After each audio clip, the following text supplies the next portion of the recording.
पंढरपूरला पांडुरंग आहे, इकडे सिद्धरामेश्वर आहेत, बाजूला त्या ठिकाणी आई तुळजाभवानी आहे. सगळी शक्तिपीठं जिथे आहेत त्या ठिकाणीही एअर कनेक्टिव्हिटी नसली तर जी काही भक्त मंडळी देशभरातनं यायची असतात ती येत नाहीत किंवा त्यांच्या येण्याचा ओघ हा कमी होत असतो. आणि म्हणून हे एअरपोर्ट सुरू केलं पाहिजे हा प्रयत्न आम्ही सुरू केला.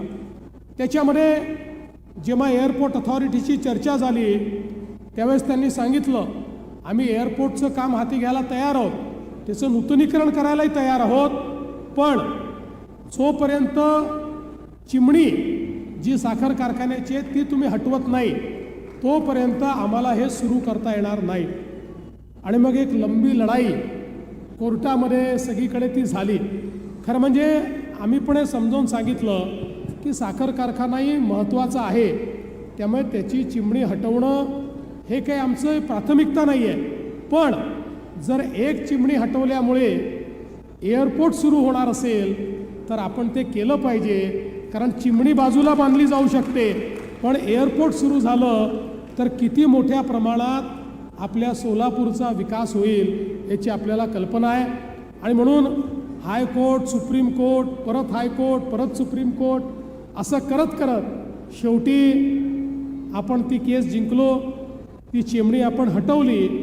आणि दरम्यानच्या काळात माननीय मोदीजींच्या सरकारने या एअरपोर्टचं नूतनीकरण सुरू केलं, त्या ठिकाणी नवीन रनवेचं कार्पेटिंग केलं.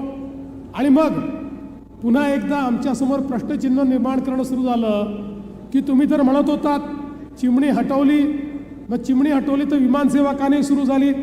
आम्ही सांगितलं काळजी करू नका, हे मोदी सरकार आहे, निश्चितपणे या ठिकाणी विमानसेवा सुरू होईल.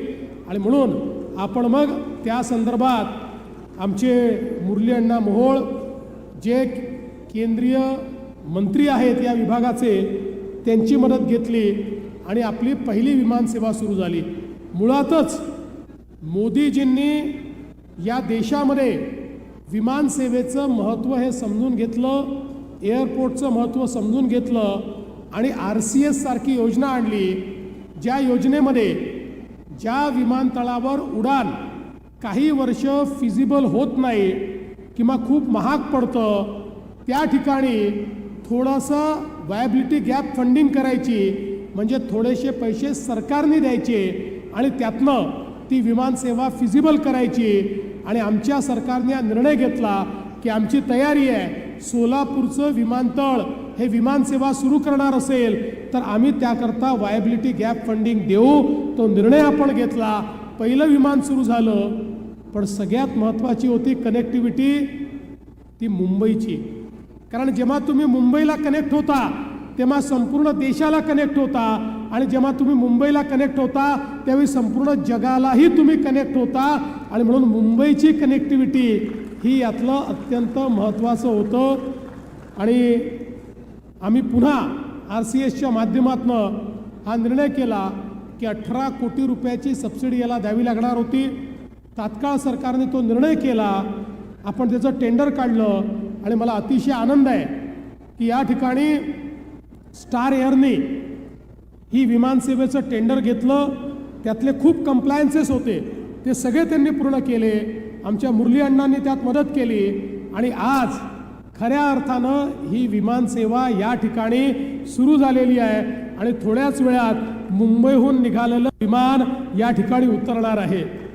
खरं तर मी त्या विमानानेच येणार होतो, परंतु मला आज गडचिरोलीला जावं लागलं, कारण आज सगळ्या नक्षलवाद्यांनी, माओवाद्यांनी आपल्या बंदुकीसहित गडचिरोलीमध्ये आत्मसमर्पण केलं आणि महाराष्ट्रातला माओवाद हा आज मोदीजींच्या आणि अमित भाईंच्या नेतृत्वात आम्ही पूर्णपणे संपुष्टात आणला.